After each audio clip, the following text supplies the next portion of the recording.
इंसानी सकाफत की मालूमात के मुताबिक मिर्गी का शुमार कदीम बीमारियों में होता है। मखसूस अलामत की वजह से ये मर्ज हमेशा एक मुअम्मा रहा है। दौरे के वक्त शऊर कुछ हद तक ही काबू में रहता है, मगर इस वक्त होने वाली हरकतें और एहसास किसी रूहानी कुव्वत के होने का इशारा करती है। इस मर्ज का साइंसी नजरिया सिर्फ 1 सदी से हासिल हुआ है। तहरीरी तौर पर मिर्गी का बयान सबसे पहले मिस्र में मिलता है।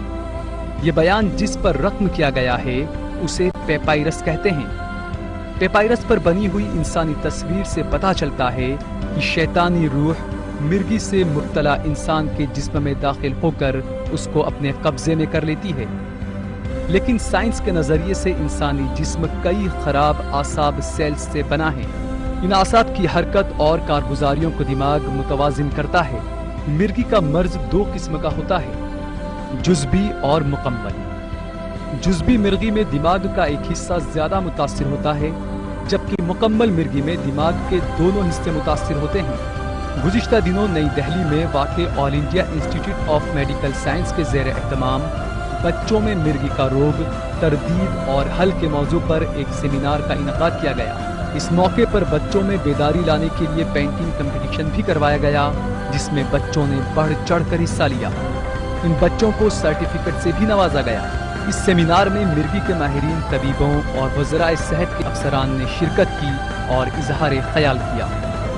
मरीज और मर्ज से मुताल्लिक सवालात के जरिए माहिरीन से रूबरू हुए और मुतमईन हुए। इस सेमिनार के मौके पर इस मर्ज से मुताल्लिक नुमाइश का भी एहतमाम किया गया।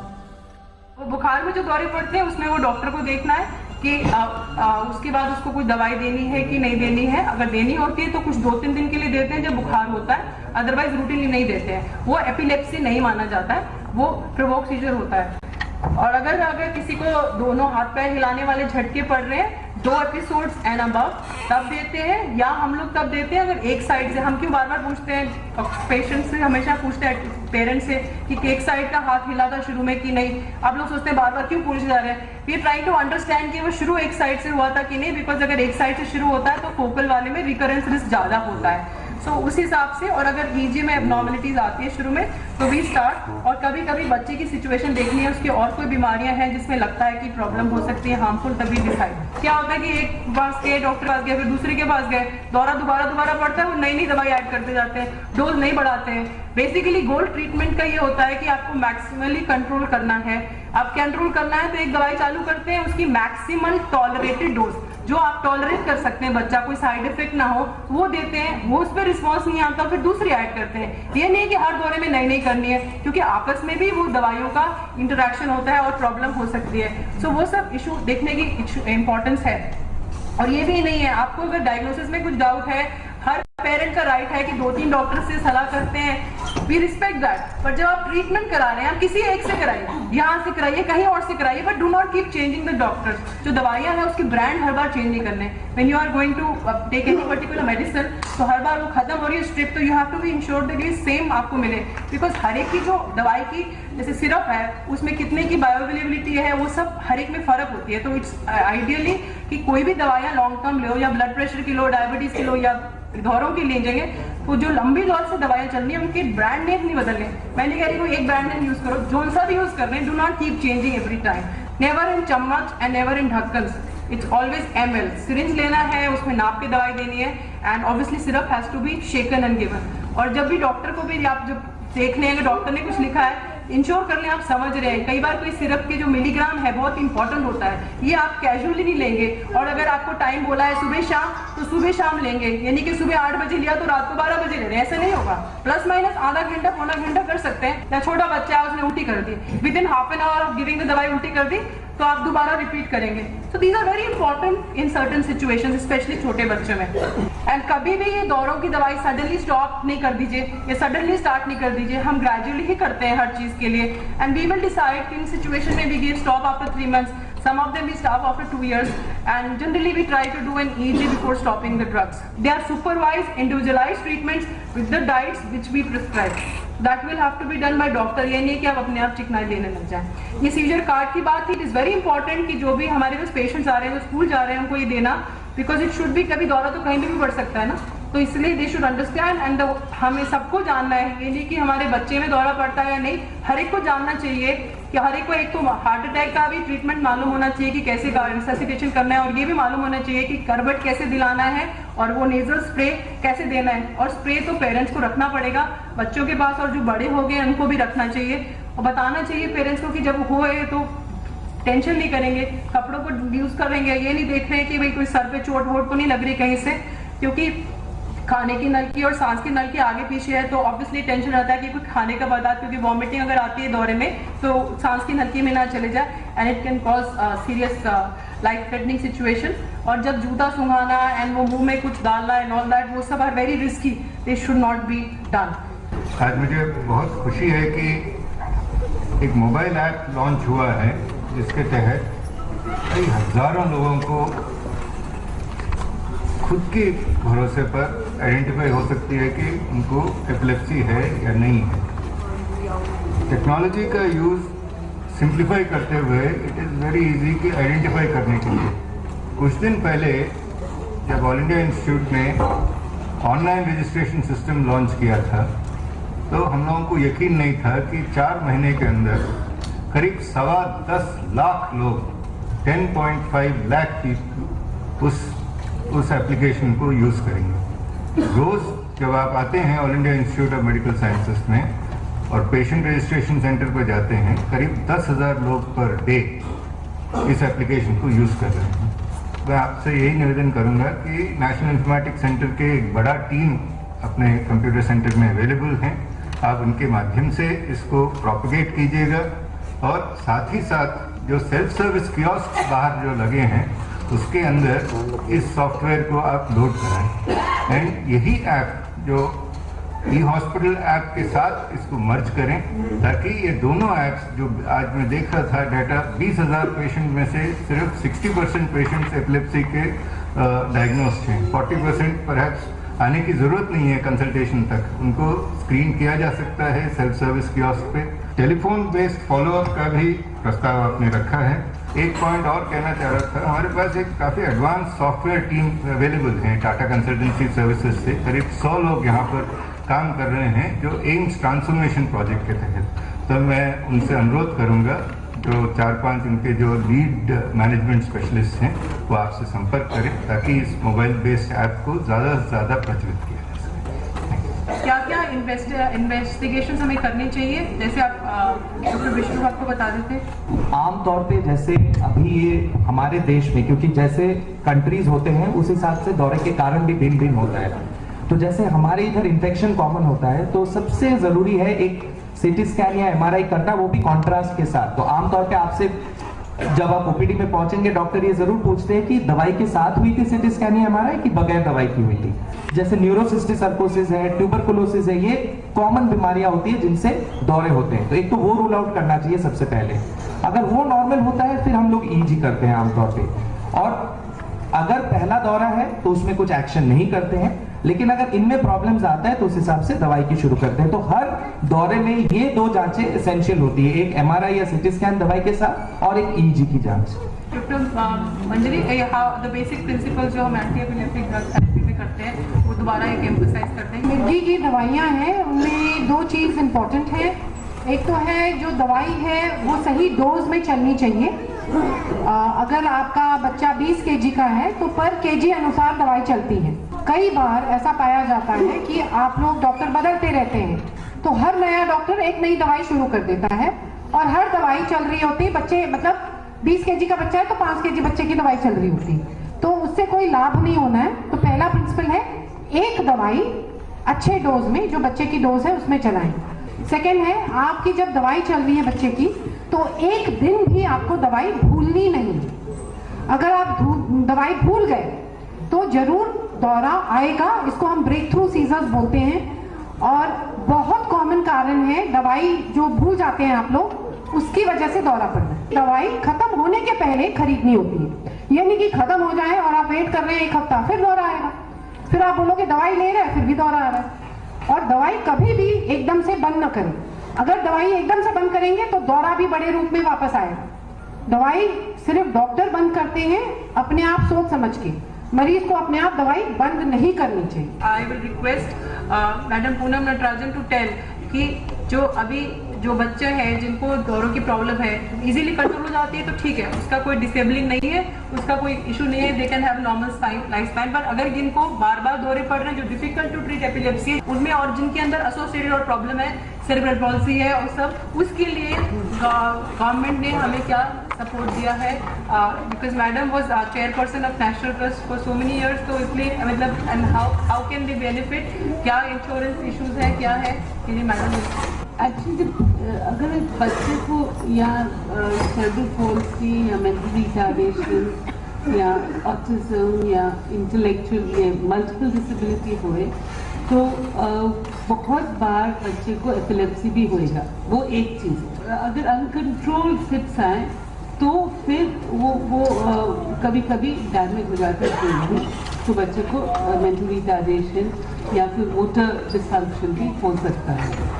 इसीलिए वो बोलते हैं कि हमेशा दवाई ज़रूर देनी है और टाइम पे देनी है, और कब बंद करनी है वो डॉक्टर बताएगा और कैसे बंद करनी है। जब बच्चे का फिट फ्री इयर्स आ जाते हैं और कोई फिट नहीं होता तो फिर डॉक्टर उसको आस्ते आस्ते बंद करता है, एकदम नहीं बंद करता।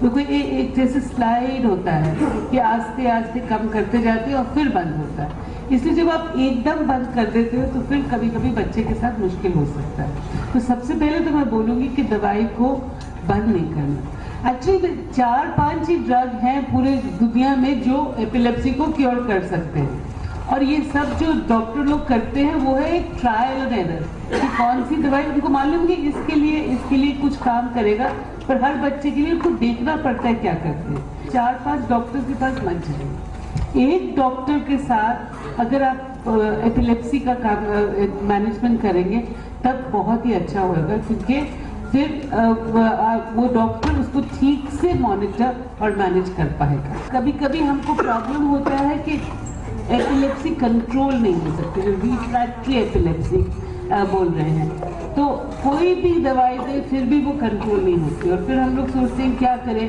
कि आयुर्वेदा जाएं या होम्योपैथी, पर ज़्यादा से ज़्यादा लगता है कि कैसे हम लोग इसको ट्रीट करें। सबसे पहले तो मैं बोलूँगी कि आपको अगर बहुत अच्छे से डॉक्टर का सलाह चाहिए तो आप अपनी जो डायरी में नोट करिए कि कब फिट आया, कैसा फिट आया, कितनी देर रहा, और फिट आने से पहले क्या हुआ और फिट आने के बाद क्या हुआ। अगर ऐसी हिस्ट्री अगर आपके पास होएगी तो डॉक्टर लोग बहुत आसानी से बता सकेंगे आपको कि अगर दवाइयाँ नहीं काम कर रही तो और क्या हम लोग इस्तेमाल कर सकते हैं स्ट्रैटेजी में कि बच्चे को कि फिट हम थोड़ा उनको संभाल सके, थोड़ा उनको मैनेज कर सके। आई will request doctor Ajay Khera from ministry of health कि वो बताएंगे कि मिनिस्ट्री ऑफ हेल्थ की तरफ से हमारे को क्या बच्चों को एपिलेप्सी के साथ क्या सपोर्ट है, and because he is heading that Rashtriya Bal Swasthya Karyakram, so they are going to help us in a major way. मैं सबसे पहले तो आपका बहुत शुक्रिया अदा करता हूँ कि आपने इतना एक स्पेशल प्रोग्राम आज अरेंज किया है आपने मिर्गी की प्रॉब्लम के बारे में, क्योंकि मिर्गी की प्रॉब्लम जैसे सबने बताया कि बहुत ही कॉमन है, और इतनी कॉमन है जो मुझे देख के लग रहा है कि हर 100 लोगों में से एक को मिर्गी का दौरा है।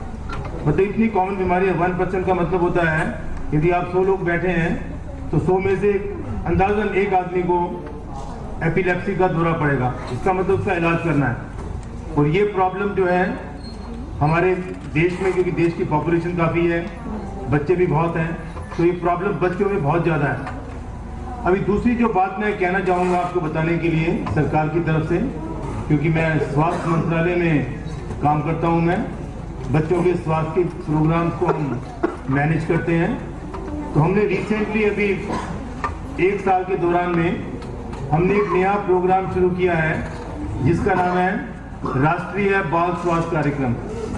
न उस राष्ट्रीय बाल स्वास्थ्य कार्यक्रम में हम हर बच्चे को पैदा होने से लेके 18 साल तक के हर बच्चे को हम स्क्रीन कर रहे हैं।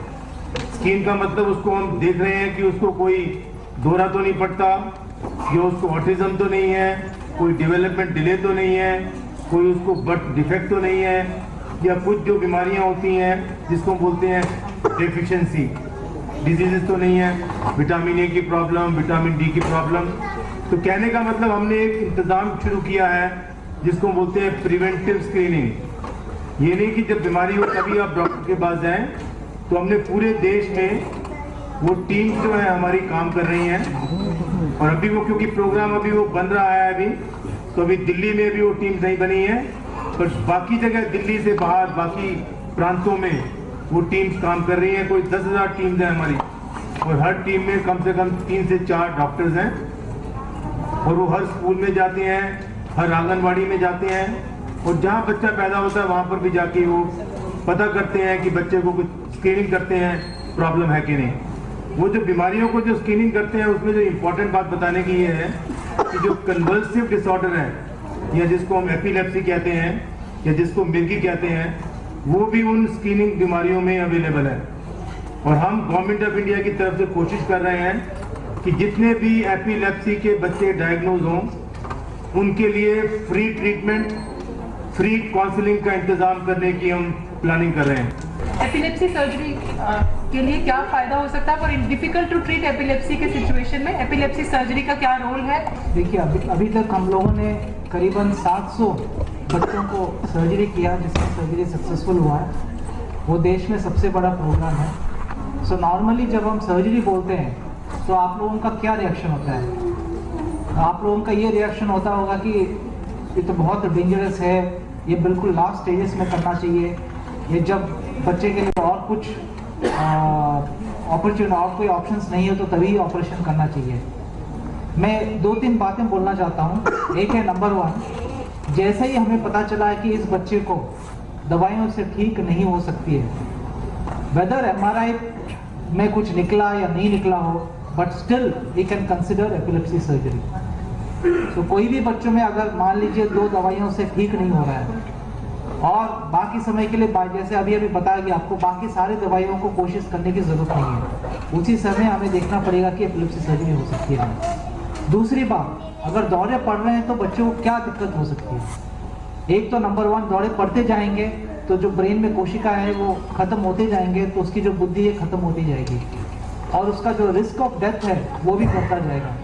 तो नॉर्मली ये बताया गया कि वो कोई भी बच्चे को अगर मिर्गी की बीमारी है तो risk of death 0.5% per year होता है। तो जैसे 10 साल तक मिर्गी की बीमारी है तो 5% रिस्क ऑफ डेथ होता है। इसलिए यही 2 कारण की वजह से हमें सर्जिकल ऑप्शंस बहुत ही जल्दी सोचना चाहिए। दूसरा, ये जो ड्रग रेजिस्टेंट एपिलेप्सी जिसे बोलते हैं, जहाँ पे दवाइयों की वजह से एपिलेप्सी ट्रीटमेंट नहीं होता है, ये बाकी एंटीबायोटिक रेजिस्टेंट ट्यूबरकुलोसिस या एंटीबायोटिक रेजिस्टेंट डिजीज जैसा नहीं है।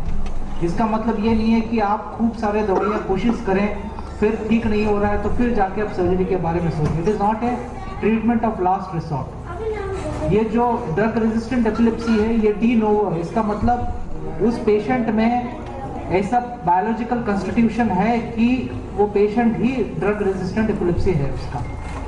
इसका मतलब अगर 2 दवाइयों से ठीक नहीं होता है प्रॉपर कॉम्बिनेशन में, तो हमें इमीडिएटली सर्जरी के बारे में सोचना चाहिए। और ये एक बार हमने प्रूव कर दिया कि ड्रग रेजिस्टेंट एपिलेप्सी है तो सर्जिकल ऑप्शन जितना जल्दी हो उतना जल्दी हमें देना चाहिए। मैं ये बताना चाहता हूँ कि हमारे एक्सपीरियंस में the success of surgery is as high as 80 to 90% in properly selected cases and proper indications. और इसका रिस्क भी जो है काफ़ी कम है, लेस देन 0.5%। तो इसी के वजह से we have to consider epilepsy surgery if the child is not getting treated by medicine. Seizure और ईजी क्या है?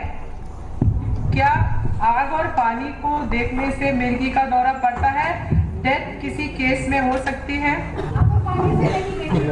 देखने से नहीं होता। Does it happen through hereditary Vishwarup? Is there any permanent cure? हाँ बिल्कुल, अगर कुछ बीमारियां होती हैं कि अगर आपके पहले खानदान में किसी को है, कारण है, आनुवांशिक कारण बिल्कुल है, आनुवांशिक कारण होते हैं दौरे के लिए। परमानेंट क्योर कारण के ऊपर डिपेंड करता है। जिस चीज के लिए दौरा है अगर वो आसानी से क्योर हो सकता है तो परमानेंट क्योर हो सकता है, लेकिन कुछ बीमारियां हैं जिनमें परमानेंट क्योर नहीं होती, लेकिन एक ऐसे लेवल पे लेके आ सकते हैं दौरे को जिसमें क्वालिटी ऑफ लाइफ इंप्रूव हो जाता है। अगर 5 साल के बाद कोई दौरा नहीं पड़ा, can it be taken as cured?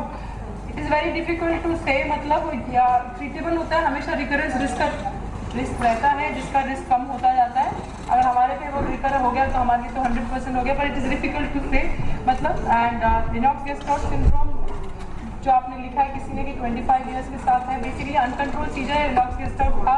तो अगर अनकंट्रोल चल रहे कई बार बहुत लंबी दवाई देनी पड़ सकती है। ब्रेथ होल्डिंग स्पेल में तो बेसिकली होता है कि हमेशा बच्चा सांस रोता है, किसी भी कारण से खुंदक खाएगा, रोता रोता बहुत ज़्यादा रोएगा, फिर सांस भूल जाएगा, उसके बाद हाथ पैर ढीले पड़ जाएंगे, बेहोश हो जाएगा। 2 मिनट वीडियो है आपको ये दिखाने के लिए कि there are many people who have made it big who have epilepsy.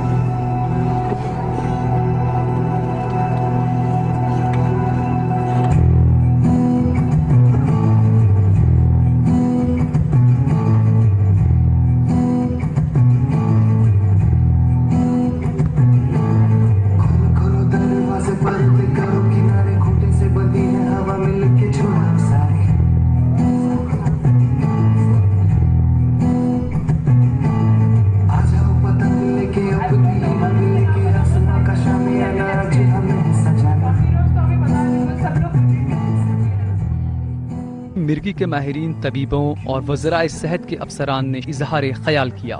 मिर्गी ऐसी बीमारी है जहाँ पे 75% ऑफ द केसेस हम मेडिकल ट्रीटमेंट से ही कर सकते हैं, लेकिन 25% ऑफ केसेस ड्रग्स सक्सेसफुल नहीं होता है। तो इन केसेस को हम ड्रग रेजिस्टेंट एपिलेप्सी बोलते हैं और इसमें हम सर्जिकल ऑप्शंस करते हैं। मैं बहुत ही कॉन्फिडेंस और गर्व के साथ ये कह सकता हूँ कि सर्जरी बहुत ही सक्सेसफुल है। The chances of success of surgery is about 70 to 80% and sometimes even 90%, and the risk of surgery is also very less, about 0.5%. So जिन केसेस में हम लोग मेडिसिन से ट्रीटमेंट नहीं कर सकते हैं और वो ड्रग रेजिस्टेंट एपिलेप्सी होती है, तो उन केसेस में सर्जरी के बारे में हमें जरूर सोचना चाहिए। मरीज कोई भी व्यक्ति हो जिसको एकदम से कोई सिम्टम आता है जो नया है, जिसमें वो अजीब हरकत करता है, चाहे मुंह चलाता हो, चाहे आंखें ब्लिंक करता हो, चाहे गर्दन एक तरफ ले जाता हो, चाहे हाथ पैर हिल रहे हो, एकाएक आया ये 1 या 2 मिनट के लिए रहा, फिर मरीज ठीक हो जाता है, बीच में थोड़ा कंफ्यूज हो सकता है और ये चीज़ 2-3 बार हो जाती है। तो ये नॉर्मल तो नहीं है, तो नॉर्मल जवाब भी नहीं देगा उस टाइम, नॉर्मल बात भी नहीं करेगा, तो ये मिर्गी हो सकती है। इसमें जरूरी है कि मरीज के जो अटेंडेंट है वो पैनिक नहीं करें। हम आजकल सलाह देते हैं आज के दिन में कि जो मोबाइल्स अवेलेबल हैं उनमें वीडियो बनाएं। आपके सामने कुछ हो रहा है, आप उसका वीडियो उठा सकते हैं और उसके साथ आप डॉक्टर के पास पहुंचे। आप 1 या 2 एपिसोड के बाद पहुंचेंगे तो अच्छा है, दवाई जल्दी शुरू होगी। आप 20-30 एपिसोड के बाद पहुंचेंगे तो हो सकता है दवाई लेट शुरू हो। मिर्गी के मरीज शादी कर सकते हैं और उनके बच्चे भी हो सकते हैं। ये बीमारी ऐसा नहीं है कि अगर माँ को है बच्चे को होगी, ये बिल्कुल गलत धारणा है और आपके डॉक्टर ही बता सकते हैं। आनुवांशिक बीमारी या जेनेटिक बीमारी इसमें बहुत कम है।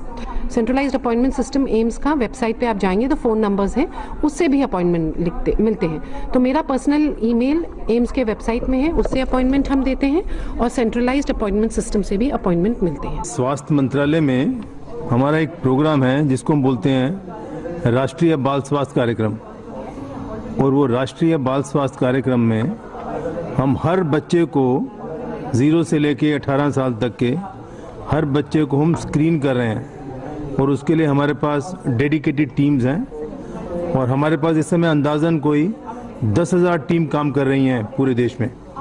और इन लोगों का काम है, इसमें डॉक्टरों की टीम है, नर्सिस की टीम है, जो लोग जाके बच्चों को स्क्रीन करते हैं और आइडेंटिफाई करते हैं कि बच्चों को बर्थ डिफेक्ट तो नहीं है, बच्चों को कोई डेवलपमेंट डिले तो नहीं है, बच्चों को कोई डिजीज़ तो नहीं है। और डिजीज़ में हम इसकी बात भी करते हैं, एपिलेप्सी की बात भी करते हैं। तो यदि हमें मालूम पड़ता है कि इन बच्चों को एपिलेप्सी की बीमारी है तो उस एपिलेप्सी की बीमारी को हम कंफर्म करते हैं। उसके लिए हमने एक स्पेशल सेंटर खोले हैं जिसको हम बोलते हैं DIC, district early intervention centre.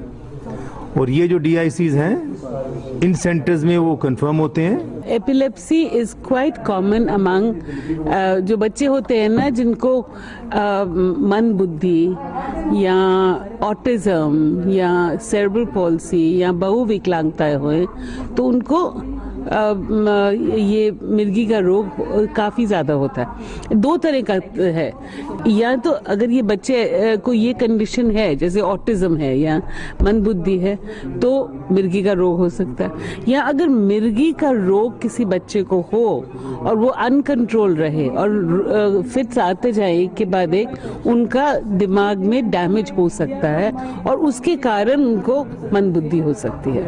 It is neither contagious नॉ इनहेरिटेड। उसके लिए बहुत सारे अलग अलग रीजन हो सकते हैं। जेनेटिक रीजन बहुत कम होता है, ज्यादा रीजंस और एनवायरमेंटल रीजन है। तो अगर बेटी माँ को है बेटी को होएगा ऐसे नहीं है कोई। इम्पोर्टेंट इशू ये कारण में है प्रिवेंटेबल क्या कॉज है। अगर बच्चे की डिलीवरी अगर सुपरवाइज्ड हो, उसमें डिलीवरी के टाइम कोई प्रॉब्लम नहीं हो, बच्चे के ब्रेन में ब्लड सप्लाई कम नहीं होते, जो बर्थ एस्फिक्सिया और एचआई होते हैं, तो उससे हम एक प्रिवेंट कर सकते हैं वो पर्टिकुलर पूरी कैटेगरी के दौरे।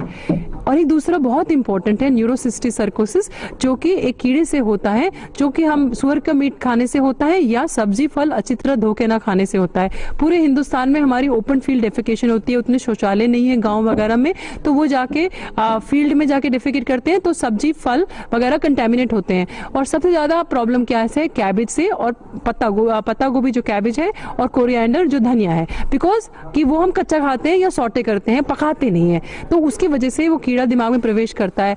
100 बच्चों में हमने देखा, अगर 1 साल से बड़े वाले बच्चों में हमने सीटी करके देखा कि जब नया दौरा शुरू हुआ है तो उसमें से 38 बच्चों में ये न्यूरोसिस्टिसर्कस पाया गया। तो अगर हम ये सब सफाई का ध्यान रखें, हाइजीन रखें, तो वो 38 तो बिल्कुल हम प्रिवेंट कर सकते हैं।